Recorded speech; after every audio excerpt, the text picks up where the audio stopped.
Shalom bien-aimés, shalom une fois de plus, que Dieu vous bénisse abondamment. Ici le révérend Baba Fidèle Kambala. Ce soir, je suis venu répondre à la question qui m'a été posée sur la lumière viendra. La lumière viendra. Alors bien-aimés, vous étiez très nombreux en train d'attendre cette réponse qui bénira plusieurs personnes.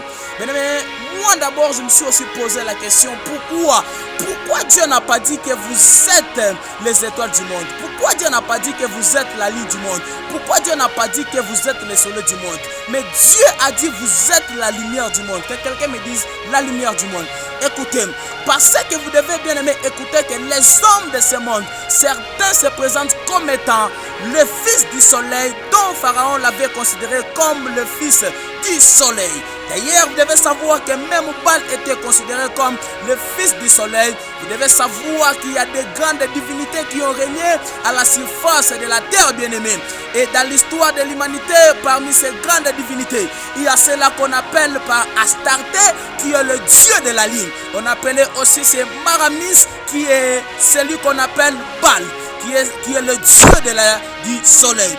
Est-ce que je suis en train de parler à une personne? Que le dieu du soleil. L'histoire du tour de Babel, bien-aimé, a commencé par deux grandes divinités, la mère et l'enfant. Ces deux grandes divinités ont commencé à circuler dans plusieurs générations sous autres identités. Bien-aimé, vous devez savoir que parce qu'il y a eu en Babel la dispersion de l'homme, et c'était le culte du dieu du soleil et le culte du dieu de la lune. Car la mère c'était la lune et le fils c'était le soleil. Bien-aimé, la mère représentait la fécondité et le fils représentait la guerre. Alors Dieu sait que sur la terre il y a la bataille des astres. Vous êtes les étoiles, oui c'est vrai que vous êtes les étoiles, mais il y a un niveau où je ne peux pas vous mesurer au même niveau ou au même stade que les astres qui parcourent toute la terre. Bien-aimé, alors il faut que vous, le monde, sache que votre cas est différent des autres. Vous ne fonctionnez pas dans la dimension des astres, mais vous fonctionnez dans la dimension de la lumière. Que quelqu'un dise avec moi la lumière.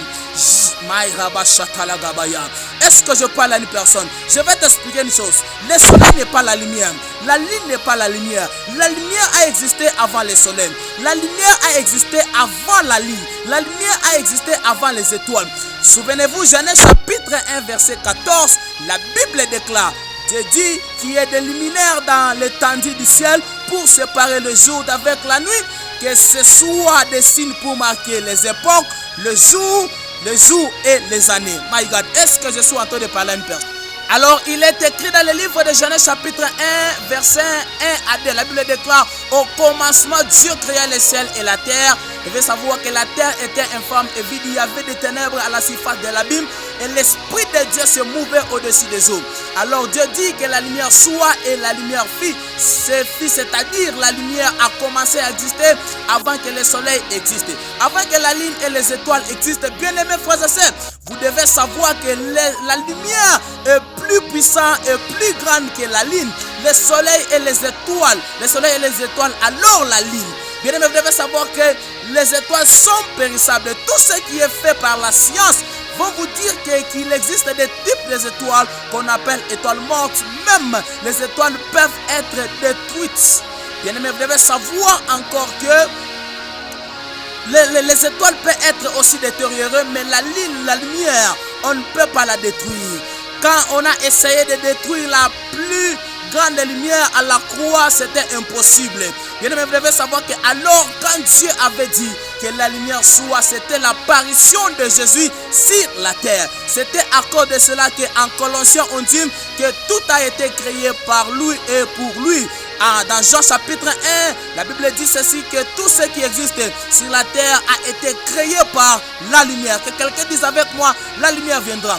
Quand Dieu a dit que la lumière soit, c'est le Christ qui venait dans le monde, mais il ne s'était pas manifesté corporellement.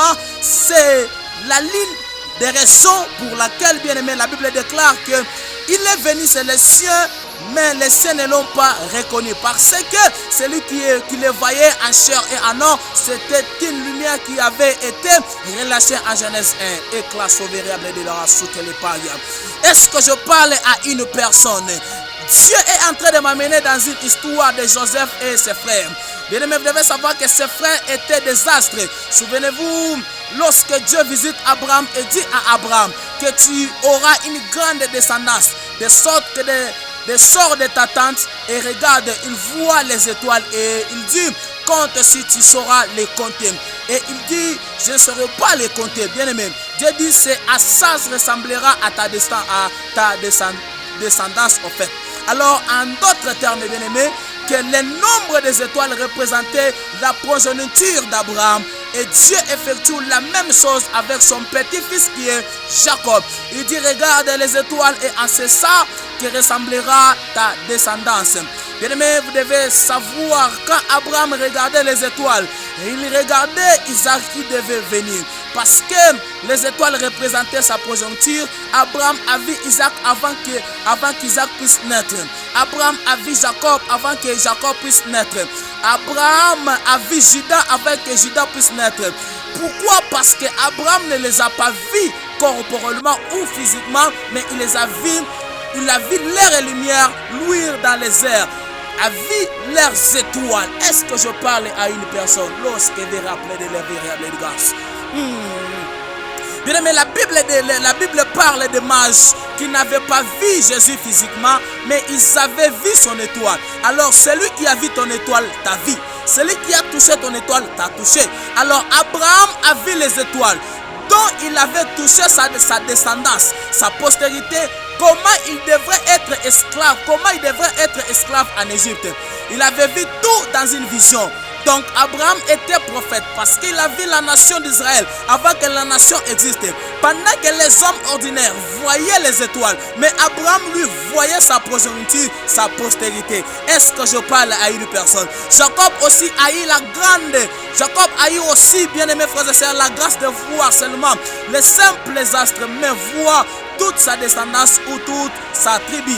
Même Jacob, quand il voyait les autres, les astres, il voyait les 11 tribus, mais sauf un. My God. Est-ce que je suis en train de parler parce que tu seras très choqué, mais je vais t'expliquer. Jacob, quand il a vu les étoiles, n'a pas vu 12, mais il a vu 11, sauf un, qui est Benjamin. Je vais maintenant te donner la lumière par là.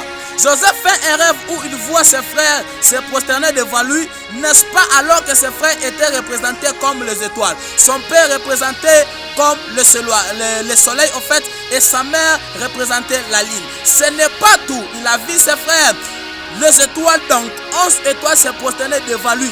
Alors si Joseph n'est qu'un simple étoile, pourquoi son père, grand soleil, peut se prosterner devant lui? C'est-à-dire que Joseph n'était pas le soleil. Joseph n'était pas la grande. Joseph était plus grand que le soleil. Donc Joseph était la lumière. Joseph opérait dans la dimension de la lumière. Bien aimé, vous devez savoir que la lune, sa mère, et les étoiles, ses frères, se sont prosternés devant lui, qui est la lumière. Joseph n'opérait pas dans leur dimension. Joseph n'était pas à leur niveau. Joseph avait une dimension très élevée que les leurs. Est-ce que je parle à une personne? Est-ce que je suis en train de répondre à une personne? Dieu m'envoie encore très loin. Dieu m'envoie pendant que tu es en train de comprendre. Tu n'es pas en train de comprendre, bien aimé. Je te donne une explication. Pharaon fait un rêve et quand il a fait ses rêves, qu'est-ce qui se passe? C'est la même chose qui s'est passé dans l'époque de Daniel. Les magiciens de Pharaon viennent et ils n'arrivent pas à interpréter un simple rêve. Pharaon a vu cette vache maigre et cette vache grande. Alors cette personne s'est rappelée qu'il y a un homme dans la prison. Cette personne avait la capacité d'interpréter les songes, de donner l'explication exacte sur les songes. Est-ce que je parle à une personne? Est-ce que je suis en train de parler à une personne? My God, my God.